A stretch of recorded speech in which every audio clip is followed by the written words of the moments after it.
আজিৰ এই ভিডিঅ'টোত আমি আলোচনা কৰিম ক্লাছ 5ৰ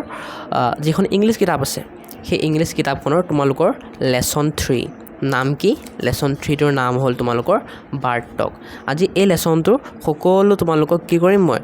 বুজাই দিম আৰু লগতে তোমালোকক পঢ়ি শুনাও দিম কাৰণ তোমালোকৰ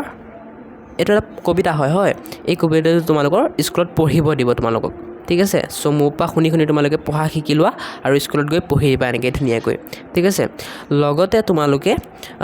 ধুনীয়াকৈ মই বুজাই দিম সেইখিনি বুজিও ল'বা ওকে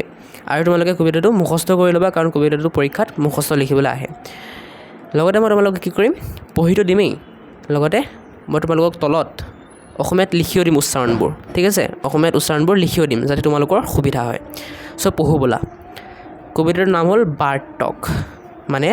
আমি ইয়াত কিহৰ বিষয়ে পঢ়িম আমাৰ চৰাইৰ বিষয়ে পঢ়িম ঠিক আছে চৰাইৰ কথা ক'ব চৰাইৰ কথা শুনিম আমি think said robin think said jay ভাবাচোন ৰবিনে কি কৈছিল মানে ৰবিনে কৈছিল ভাবা জয়ও কৈছিল ভাবা sitting in the garden talking one day গাৰ্ডেনত বহি সিহঁতে কথা পাতি আছিল এদিনাখন talking about people think about people ভাবা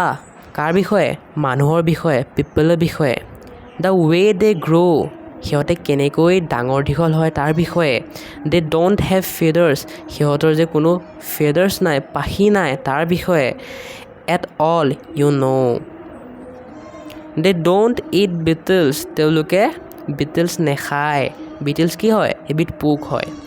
দে ডোণ্ট গ্ৰ' উইংছ তেওঁলোকে পাখি ডেউকা গ্ৰ' নকৰে তেওঁলোকৰ পাখি নহয় they don't like sitting on wires and things সিহঁতে মানে মানুহে ভাল নাপায় কি ভাল নাপায় বহি থাকিবলৈ ক'ত ৱায়াৰসমূহত হয় পিছত আকৌ কি কৈছে থিংক ছেড দ্য ৰবিন ভাবাচোন ৰবিনে কৈছিল থিংক ছেড দ্য জয় ভাবাচোন জয়ে কৈছিল are not people funny to be that way মানুহবোৰ মানে অদ্ভুত নহয় জানো তেনেকুৱা যে মানে আমাৰ চৰাইবোৰৰ দৰে মানুহবোৰ নহয় চ' মানুহবোৰ অদ্ভুত নহয় জানো এনেকৈ কোনে কৈছে ৰবিন আৰু জয়ে কৈছে মানে মুঠতে আমাৰ ৰবিন আৰু জয় দুটা চৰাই হয় আৰু এই চৰাই দুটাই কথা পাতি আছিল মানুহৰ বিষয়ে যে মানুহবোৰ আমাৰ চৰাইতকৈ বেলেগ হয় সিহঁতে ৱায়াৰত বহিব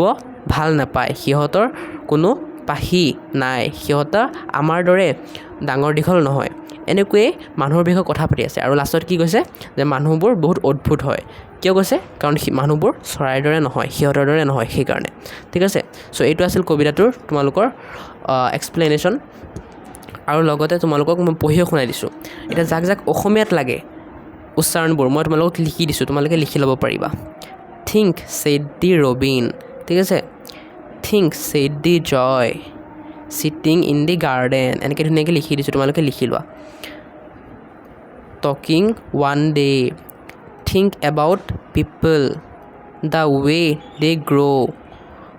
দে don't have feathers at all you know' they don't eat beetles they don't grow' wings they don't like sitting on wires and things think said the robin think said the jay are not people funny to be that way আমাৰ poet কোন কবি কোন alien feature ঠিক আছে চ' এইখিনি আছিল আজিৰ ভিডিঅ'টো লগ পাই আছোঁ এই ভিডিঅ'টোৰ মানে এই চেপ্টাৰটোৰ তোমালোকৰ প্ৰশ্ন উত্তৰখিনি লৈ কুৱেশ্যন আনচাৰখিনি লৈ যিটোৰ লিংক ডেছক্ৰিপশ্যনত থাকিব তোমালোকে গৈ চাব পৰা ঠিক আছে চ' আজিলৈ বাই